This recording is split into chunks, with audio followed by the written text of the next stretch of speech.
por qué merece la pena hacer cooperación cultural en el ámbito local. Hablaré un poco de principios de la cooperación, retos, barreras, beneficios, y luego haremos el taller sobre praxis y con algunas recomendaciones. Por un lado, creo que es bueno propiciar un marco de reflexión compartido. En el fondo, esos 5 días están siendo esto, un marco de reflexión compartido con gente que tiene experiencias distintas en distintos municipios, pero entendiendo la cooperación interlocal no solo como la cooperación entre los municipios, entre los funcionarios, los responsables que trabajan directamente en los municipios, sino entenderlo también en un sentido más amplio. Lo local no solamente es lo municipal, ¿no? ¿Por qué?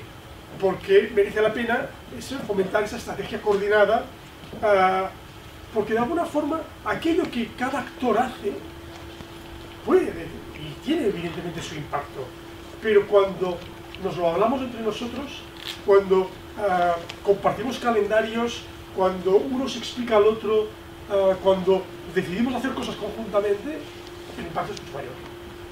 Por lo tanto, ese es un poco un primer objetivo de la sesión de hoy. Un segundo objetivo, que está muy ligado con ese que acabo de anunciar, es que más allá de ese curso, a mí me gustaría, y para mí sería una enorme satisfacción, pensar que en los próximos meses eso continúa vivo. Y por lo tanto, que os conocéis mejor, que habéis encontrado sintonías con algunos de vosotros, que queréis empezar a trabajar juntos. Por lo tanto, el hecho de fomentar espacios, en plural, espacios para debatir, para encontrarse, para intercambiar experiencias, para elaborar propuestas en común. Ya sé que aquí hay gente que vive quizá muy lejos, es más difícil, pero como vivo en el área metropolitana de Caracas, creo que eso es muy factible y merecería la pena que intentarais ir encontrando espacios útiles para vosotros. Y a nivel un poco más práctico, lo que a mí me gustaría es que empezarais a compartir y a rentabilizar los recursos que disponéis. Los recursos tanto en términos materiales, uno puede tener un equipamiento, puede tener unos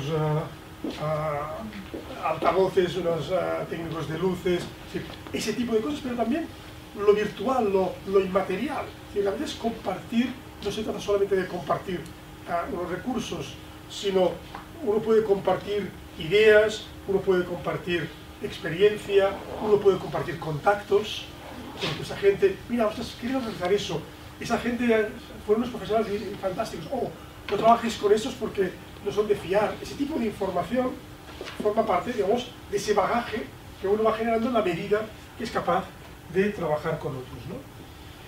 También me gustaría que dentro de los próximos meses empezarais a intercambiar realmente productos. Si estáis trabajando con artistas o en un proyecto de patrimonio, tenemos que empezar a haber circulación, una circulación, porque eso es positivo para vuestro propio municipio, el pensar de una forma más abierta. Ya digo, en el caso de Caracas me parece obvio, pero yo creo que también más allá de Caracas. Y luego hay un objetivo quizá un poco más idealista, y es que lo que estamos observando, como visto desde fuera, no solo que Venezuela es un país muy centralizado, sino que también dentro de Caracas las cosas están, digamos, hay espacios, enormes espacios vacíos, y los espacios de densidad cultural se concentran en determinadas zonas. Entonces, ¿hasta qué punto, cuando empiezas a cooperar, no puedes conseguir, digamos, intentar avanzar hacia una mejor distribución territorial de la oferta cultural? Bien, esos son algunos de los propósitos, algunas de las ideas. Probablemente a lo largo del taller quizás salen otras, quizás ponéis el énfasis en cosas que yo no veo porque yo soy ajeno a vuestra realidad, pero eso sería un poco lo que a mí me gustaría trabajar hoy. Algunas ideas, algunas pautas que creo que antes de empezar el taller es positivo, es bueno que compartamos. Primero, en relación a las tipologías. Cuando decidimos compartir o coproducir, La coproducción es una forma más intensa, donde hay un mayor nivel, digamos, de compromiso, pero podemos no solamente coproducir, podemos hacer cosas que requieran menos compromiso, no todo pasa por eso, pero podemos hacer en muchos ámbitos, en proyectos de tipo patrimonial, en proyectos del ámbito del espectáculo en vivo, en publicaciones, en eventos, etcétera, etcétera. Hay, por un lado, lo que llamamos el primer estadio de la cooperación, es el que se plantea en el marco bilateral. La cooperación bilateral es una cooperación entre dos. En el fondo, ese curso es una cooperación bilateral. Por un lado, hay la cooperación española, por otro lado, hay la red metropolitana de cultura. ¿Qué ventajas tiene la cooperación bilateral? De entrada, tiene la ventaja de que los compromisos son muy claros.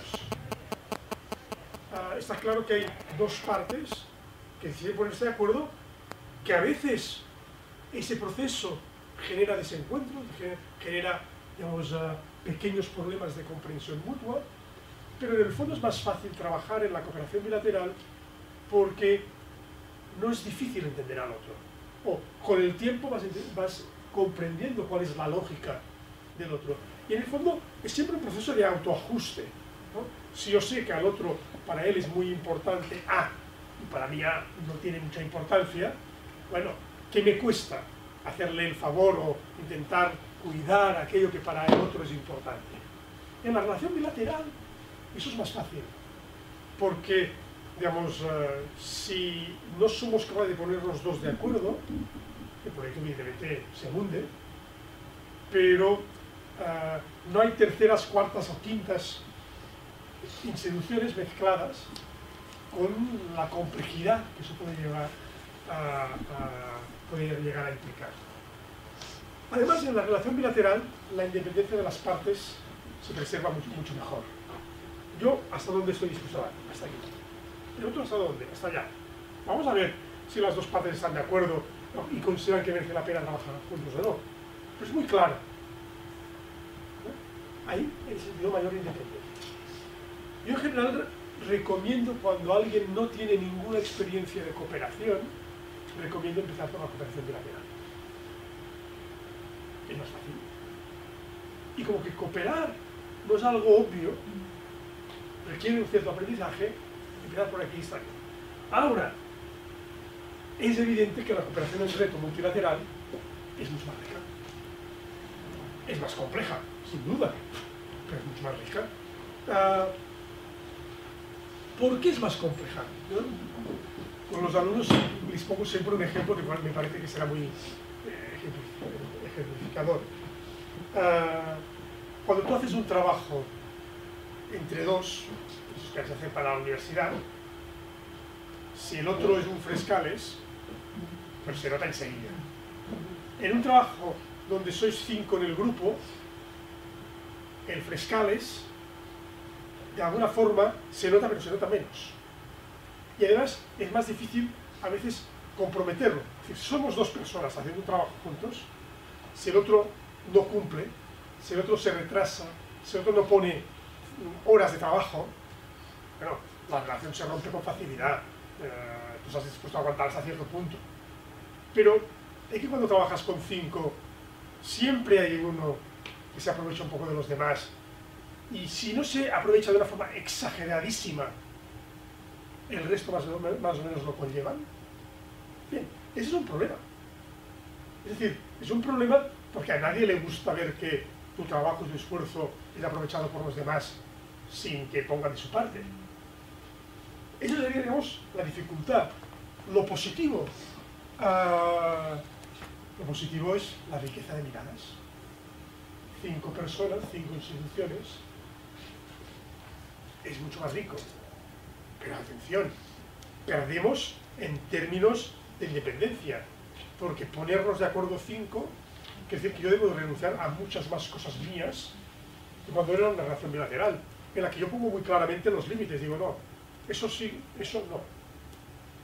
A 5 muchas veces tengo de negociar y me doy cuenta que para conseguir ese fin que a todos nos conviene, pues quizá primero debo ser muy generoso para limar asperezas, hay toda una serie de condiciones que luego hablaremos, temas de empatía social, etcétera, etcétera, que son importantes tener en cuenta. Hay además otra cuestión que si queréis podemos trabajar, y es que cuando cooperamos no cooperamos exactamente entre iguales. Hay municipios más ricos, otros más pobres, unos con más experiencia, otros con menos experiencia, unos con un político que entiende la idea rápidamente y apoya, y otros en el que tú has de estar constantemente utilizando toda clase de argumentos para convencer a tu político, o a veces hay un problema de conflictos de intereses o de desencuentros. Entonces, gestionar todo eso es complicado. Bueno, cooperar a todos nos puede parecer muy bonito, queda bien decir que haces cooperación, pero no todo el mundo está preparado para la cooperación. Y por lo tanto, es preferible entender eso y aceptar las dificultades que no llegar de forma naif y encontrarse después con los problemas. O sea, yo soy un partidario de la cooperación, pero entiendo que hay a veces circunstancias en que la cooperación no es posible. Hemos de empezar de entrada cuando ya la diseño, porque si la diseño bien, ya la he pensado para que se pueda doblar, se pueda colocar en una furgoneta, se pueda vehicular. Es muy distinta a una exposición pensada para que circule, que era una exposición que se pensó para un espacio particular. Por lo tanto, esas cosas es bueno que sean habladas previamente. Puedo intercambiar, por ejemplo, hago con los chavales jóvenes de mi municipio, estamos haciendo un trabajo con gente que hace rock, pues bueno, ¿por qué no hacemos un concurso con otros chavales de otros municipios y el premio, si los mejores se encuentran a nivel de estado, y luego ese tipo de cosas que son muy obvias, pero que a veces nos cuesta, digamos, salir de nuestro pequeño espacio municipal. Y podemos evidentemente hacer coproducción. Yo pongo tanto dinero, tú pones tanto dinero, hacer ese proyecto que es conjunto. Este es, digamos, sería el nivel superior de la cooperación. Bien, fijaros por lo tanto que los espacios que tenemos a disposición son muchos. Yo recomiendo empezar por cositas pequeñas, para ir testeando hasta qué punto con esa gente me entiendo.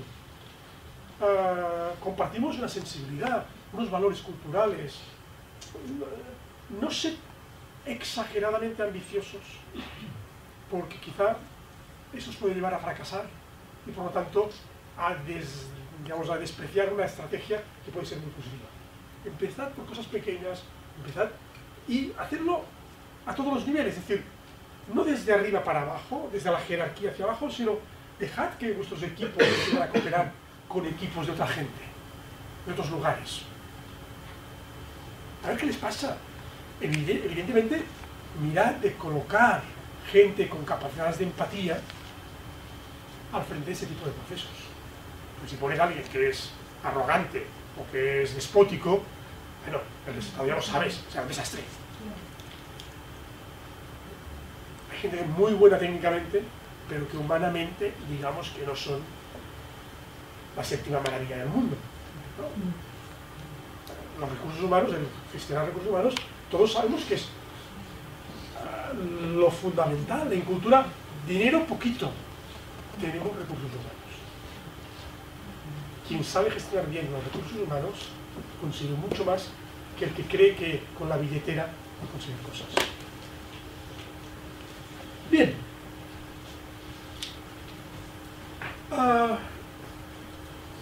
He intentado adaptarlo a la realidad de acá, pero no es fácil. No conozco suficientemente bien la realidad venezolana, pero eso es un esquema que yo utilizo ahí. Cuando me planteo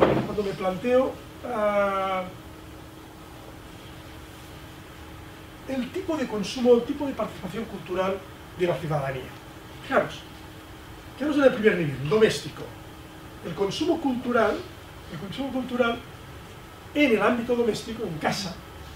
Y pensad que con todo el tema de inseguridad, el ámbito doméstico toma en esta sociedad probablemente un papel mayor que en otros lugares, la gente, digamos, consume o le interesa aquello que puede compartir en casa. Y en casa puede compartir, evidentemente, si tiene una buena biblioteca, una buena discoteca personal, pues tendrá libros, tendrá CDs, tendrá DVDs, tendrá videojuegos.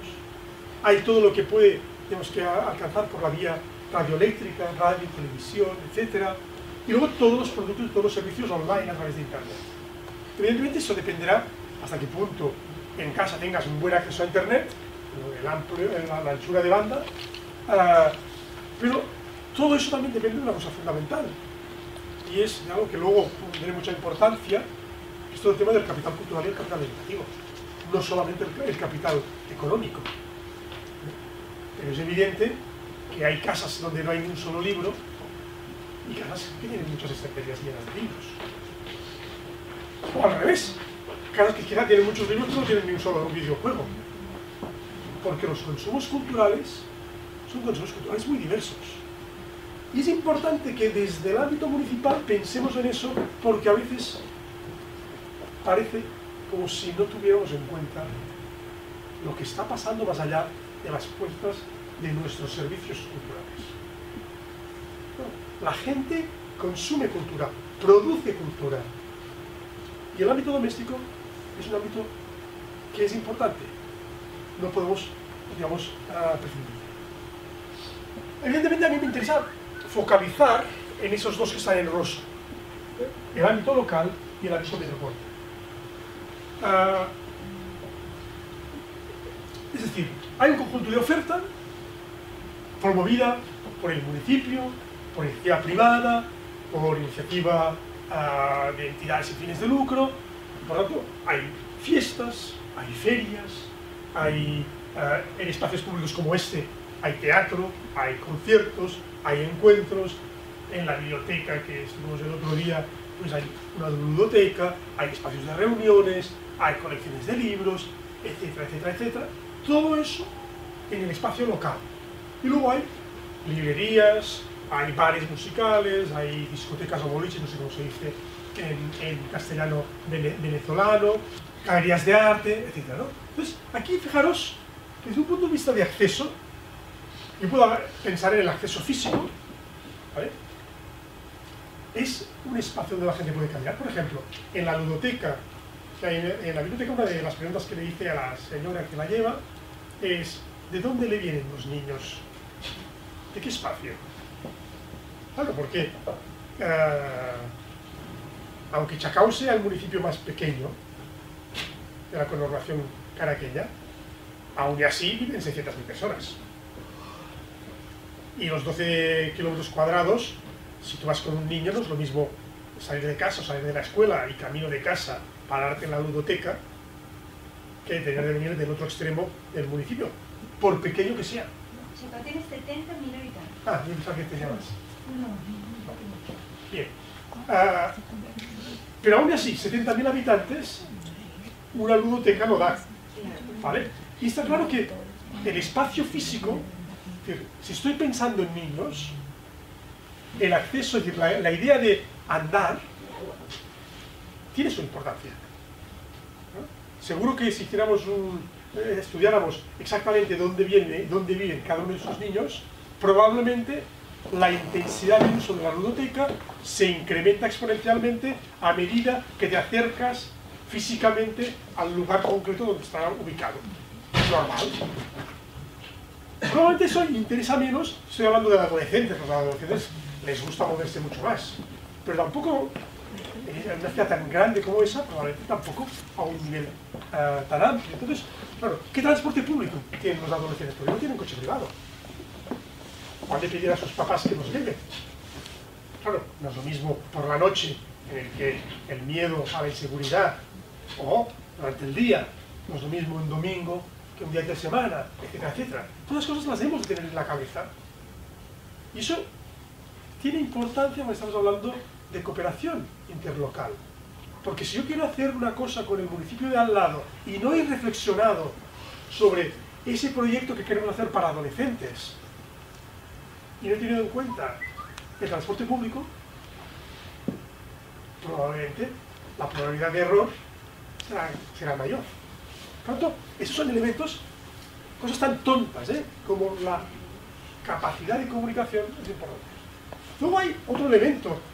Toda la cultura digital, que hemos visto que se consume en el espacio doméstico, pero también puede ser consumido en algunos espacios públicos haciendo una oferta, digamos, de wifi, no sé cómo se dice acá, público, ¿no? A qué banda de ancha, qué tipo de consumo quieren hacer, por qué, etcétera, etcétera, ¿no?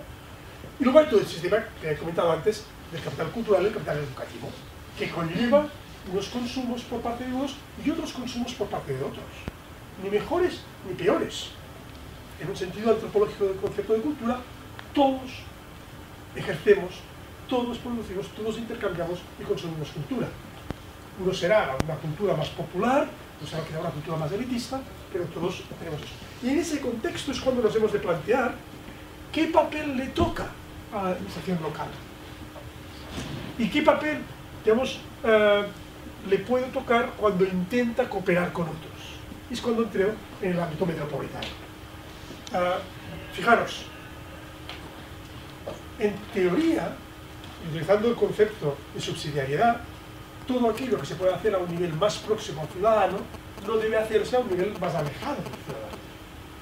Pero eso no lo hemos de tomar en términos estrictamente absolutos, sino que lo hemos de tomar en un sentido amplio, porque resulta que cooperar con el municipio de al lado o a través de la red metropolitana de cultura, eso nos puede permitir avanzar, conseguir recursos, etcétera, etcétera. Pero también en términos de consumo, digamos, de compartir, por ejemplo, el acceso a través de medios de comunicación, de redes sociales y de redes comunicativas, etcétera, etcétera. Hay cosas, comercio cultural especializado, que difícilmente se puede tener en todos los municipios, porque en Caracas hay espacio para unos pocos lugares donde haya digamos, ese comercio muy especializado, de alta calidad, y la gente que le interesa aquello, como sea, se movilizará, aunque esté en otro municipio, y se irá hasta allí a conseguir aquello, ¿no? Entonces, esos son elementos que nos deben hacer obligar a pensar, digamos, en esas cosas. Y luego hay un último ámbito que probablemente en el caso venezolano, por las dificultades que existen aquí, ya es menos importante, ya se da en el ámbito metropolitano. Pero si lo pensáramos desde fuera de Caracas, tendría sentido, y es que para alguien de Maracaibo, para alguien de Valencia, para alguien de otras partes del país, hay elementos de singularidad que ellos no los tienen.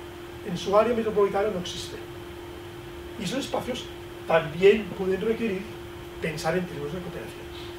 Si en Bogotá hay una feria súper interesante para una parte de nuestros actores culturales, yo no puedo pensar que Venezuela se termina en sus fronteras. Venezuela está en el mundo. Y por lo tanto, los elementos de singularidad son importantes. Y desde el ámbito local, yo debería decir, yo debo pensar como si las barreras no existieran y pensar que desde el ámbito local debo propiciar ese acceso a lo singular.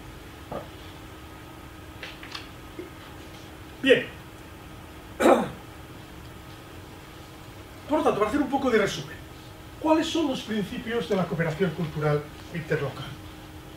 Compartir retos, compartir objetivos, compartir necesidades o problemas comunes. Es decir, compartir por compartir no tiene ningún sentido. Ha de haber una razón que nos impulse a compartir y a cooperar. Si yo no comparto un problema, si yo no comparto una necesidad, si no tengo un objetivo o un reto común, difícilmente, digamos, haré cosas. Segundo, lo he dicho antes, la cooperación requiere tiempo. La recuperación requiere tiempo para conocerse, para saber qué puedo exigir y qué puedo aportar, para reaccionar ante los fracasos. Por lo tanto, no seamos, digamos, impacientes. Trabajemos lentamente, pero sin pausa. Eso es importante. Y luego, una tercera idea que para mí es fundamental. La cooperación la hacen las personas. Hay personas que tienen la sensibilidad, la empatía, que creen en el beneficio de la cooperación y en la misma institución no. De alguna forma, la idea clave es: quien es generoso termina cobrando réditos. Eso es como en la amistad, en el amor, ¿no? Es lo mismo. Luego, otra cuestión muy importante es aceptar las posibilidades de la contraparte. Yo no le puedo imponer a la contraparte mi forma de ser, mi forma de pensar. Ese es un enorme error. Y es un enorme error cuando, sobre todo, la cooperación viene desde arriba. Hablaba antes, cuando vienen de los consorcios. Es decir, yo, porque soy el del consorcio, le puedo imponer a las partes. Cuando alguien inicia cooperación desde arriba de esa forma, tiene asegurado el fracaso.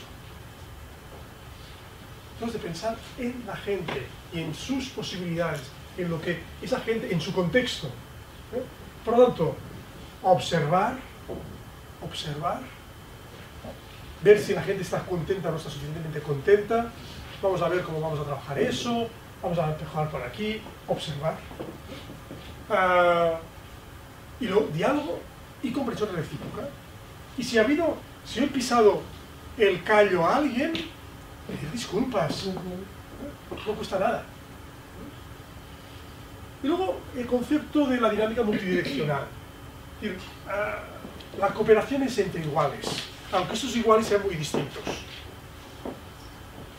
Va a haber un actor que sea muy rico y otro que sea muy pobre, otro que sea muy grande y otro muy pequeño, pero la cooperación es horizontal por definición. Entre iguales. Por lo tanto, pensad en el proceso de toma de decisiones y pensad en el proceso de aprendizaje y en los réditos futuros. En el fondo, esto es lo fundamental.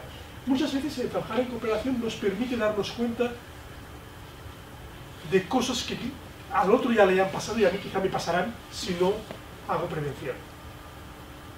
Pero si no estoy al tanto, si no hablo, si no diálogo, si no observo al otro, no me dará cuenta de ese problema. Y finalmente, algunas recomendaciones. Empezar haciendo un buen diagnóstico de necesidades y recursos. Negociar con generosidad, pensando en el largo plazo. Y documentar los compromisos y las aportaciones. Tendemos a veces a ser tan apasionados y nos creemos tanto eso que nos pasamos de raya. No, tenemos que ser organizaciones muy profesionales. Las cosas deben quedar anotadas, debe quedar claro qué es lo que yo me he comprometido, qué es lo que he aportado, porque eso evita malentendidos futuros. Muchos de esos procesos fracasan por culpa de malentendidos. Cuando más transparencia hay, mayor posibilidad de éxito y de continuidad del proceso.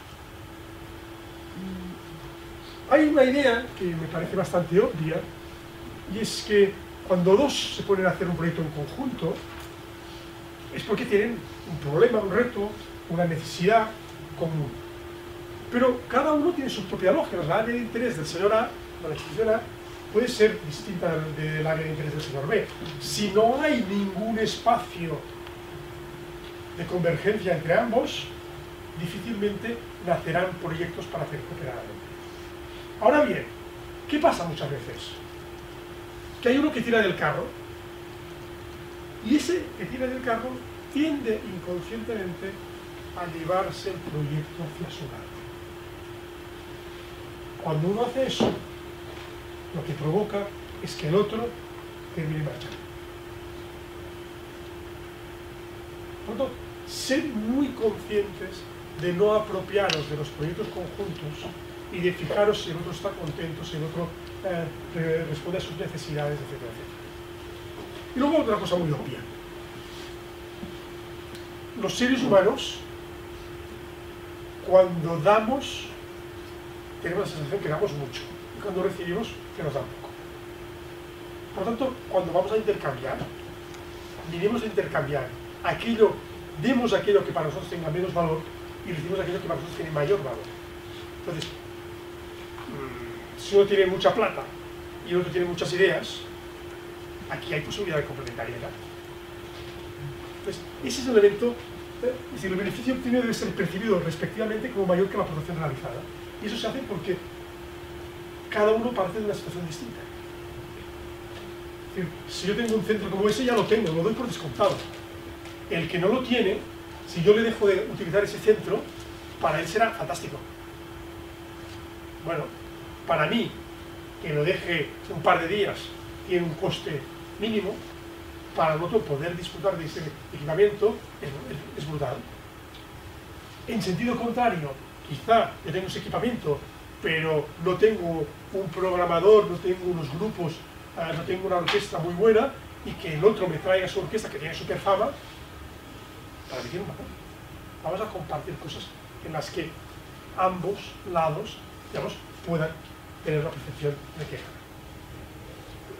Y antes de terminar y pasar un poco a ese pequeño taller con el que yo quisiera terminar la sesión de hoy, voy a introduciros un árbol de problemas. ¿Sabéis lo que es un árbol de problemas? ¿Alguien ha oído hablar del árbol de problemas? ¿En concepto? Sí, creo que sí. Bien. Pero hay gente que quizá no, hay gente que no ha oído nunca hablar del árbol de problemas, hay gente que no. Bueno, me dejáis que lo cuente muy rápidamente. El árbol de problemas es una técnica, como puede ser la técnica del DAFO o FODA, ese tipo de que probablemente todos habéis hecho alguna vez. Son técnicas de intentar captar cuáles son los problemas. La idea es muy simple, la idea es, de que viene el concepto de la alegoría del árbol. ¿Cuántas veces yo veo una planta que está mal y empiezo a regarla? Y termino regándola demasiado y termino ahogándola y matándola. Un clásico. Sí, ¿vale? Bien, fijaros, ¿por qué? Porque no observamos. No ponemos el dedo en la tierra para saber si la tierra está húmeda o no. Hay una serie de cosas que no nos hemos fijado en las raíces, no nos hemos fijado en los nutrientes, no nos hemos fijado en la calidad de la tierra, no nos hemos fijado si había demasiada raíz y lo que necesitaba aquello era esponjarse y poner nueva tierra, esas cosas típicas de la jardinería. Cuando yo veo un árbol, un manzano, por ejemplo, digo, ¿por qué ese manzano me da esas manzanas tan pocas y tan feas y el vecino tiene un manzano estupendo? ¿Vale? Bien, las causas normalmente están en las raíces, están abajo. El árbol de problemas lo que hace es que, en lugar de fijarnos en si las hojas están marchitas, intentamos analizar las causas, no los efectos.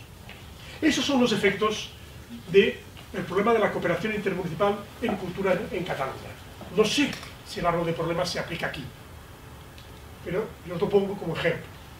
En Cataluña, el efecto, no la causa, el efecto se puede sintetizar en la población local valora lo propio y desprecia o tiene envidia del vecino.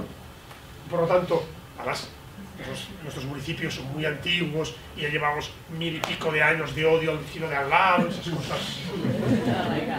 Claro, es así, la vida es así. Entonces, ¿cómo voy a trabajar con el municipio de al lado si es nuestro enemigo histórico, la máxima, digamos, en los partidos de fútbol, la máxima rivalidad?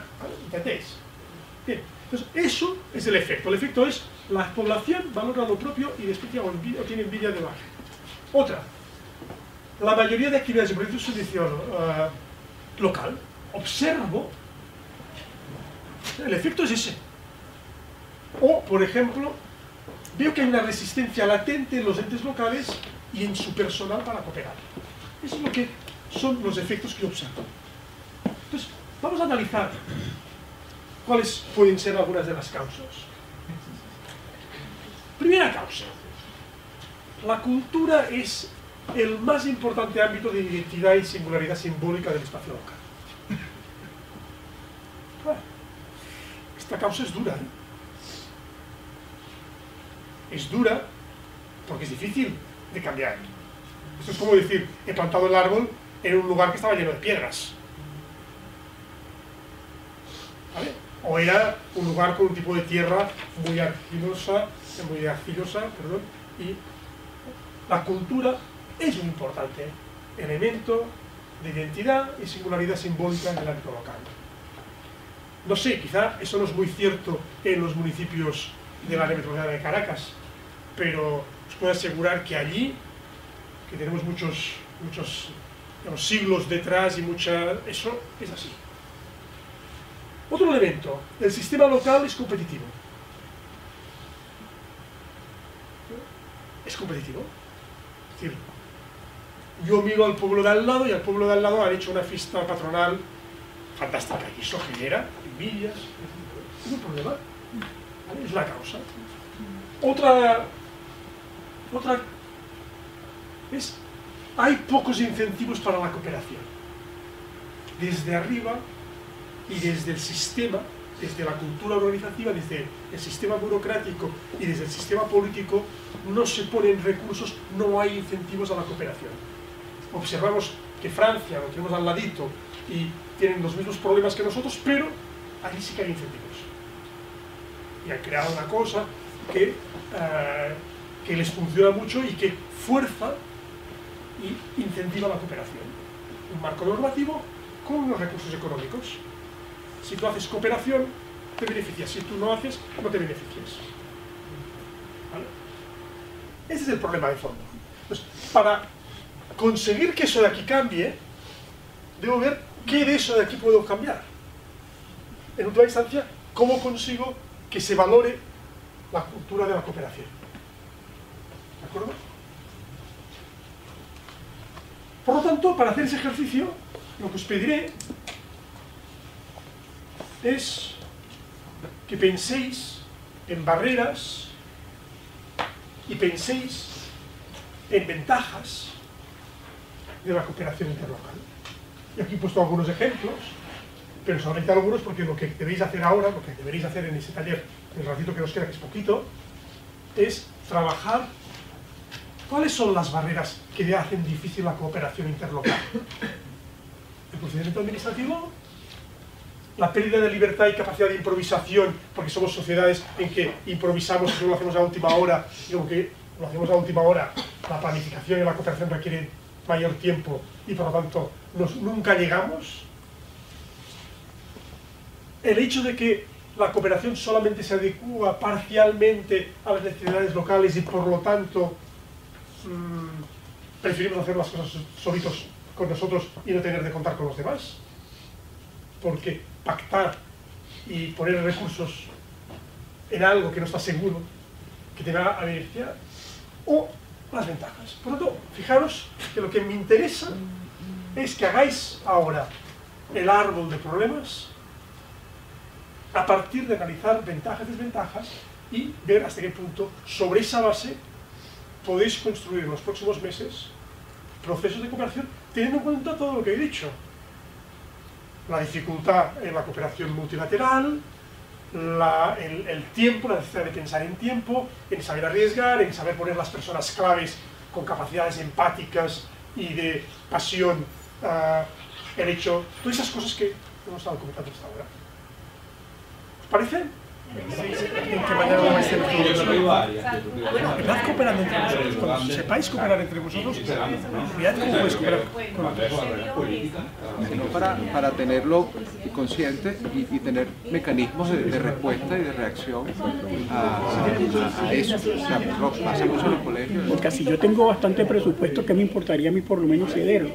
Pero ni pendejo que yo sea para estarle dando espacio político a la que no necesariamente tiene por qué ser el director, por ejemplo, porque si recae solo el director, entonces esta persona tiene que llevar a hacer su función de director, más el resto de todas las atribuciones y quizás...